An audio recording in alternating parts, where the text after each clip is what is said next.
கோவை தொண்டாமுத்தூர் சட்டமன்ற தொகுதிக்கு உட்பட்ட பல்வேறு பகுதிகளில் இருந்து திமுகவின் முக்கிய நிர்வாகிகள் 50க்கும் மேற்பட்டோர் முன்னாள் அமைச்சர் எஸ்.பி. வேலுமணி முன்னிலையில் அதிமுகவில் இணைந்தனர். கூடுதல் விவரங்களை செய்தியாளர் சசிகுமார் வழங்க கேட்கலாம். சசிகுமார், வணக்கம். விவரங்களை பதிவு பண்ணலாம்.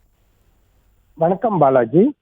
கோவை தொண்டாமுத்தூர் சட்டமன்ற தொகுதிக்குட்பட்ட பல்வேறு பகுதிகளில் இருந்தும் திமுகவின் முக்கிய நிர்வாகிகள் மற்றும் முக்கிய பொறுப்புகளில் இருக்கக்கூடிய 50க்கும் மேற்பட்டவர்கள் முன்னாள் அமைச்சரும் அதிமுக தலைமை நிலைய செயலாளருமான எஸ்.பி.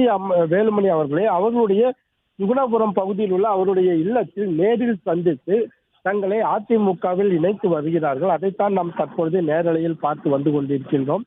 கிட்டத்தட்ட தமிழகத்தின் முன்னாள் முதல்வரும் கழகத்தின் பொதுச் செயலாளருமான புரட்சி தமிழர் எடப்பாடி கே. பழனிசாமி அவர்களின் தலைமையின் கீழ் குறிப்பாக பொதுச் செயலாளராக பதவியேற்ற பிறகு இளைஞர்கள் மற்றும் கல்லூரி மாணவர்கள் உட்பட பல்வேறு தரப்பினரும் கழகத்தில் இணைந்து வருவதை நாளுக்கு நாள் அதிகரித்து வருவதை நம்மால் கண்கூடாக பார்த்து வரலாம்.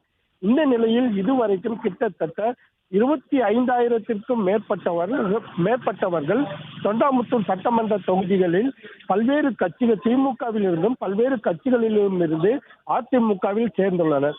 அதன் தொடர்ச்சியாக தற்பொழுது மீண்டும் ஒரு 50 பேர் திமுகவை சேர்ந்தவர்கள் தற்பொழுது கட்சியில் இணைந்து வரக்கூடிய இந்த சம்பவமானது கோவை மாவட்டத்தில் ஒட்டுமொத்தமாக திமுக கூடாரம் காலியாகி வருவதையே காட்டுவதாக இருக்கின்றது என்பது குறிப்பிடத்தக்கது. பாலாஜி, விவரங்களுக்கு நன்றி சசிகுமார்.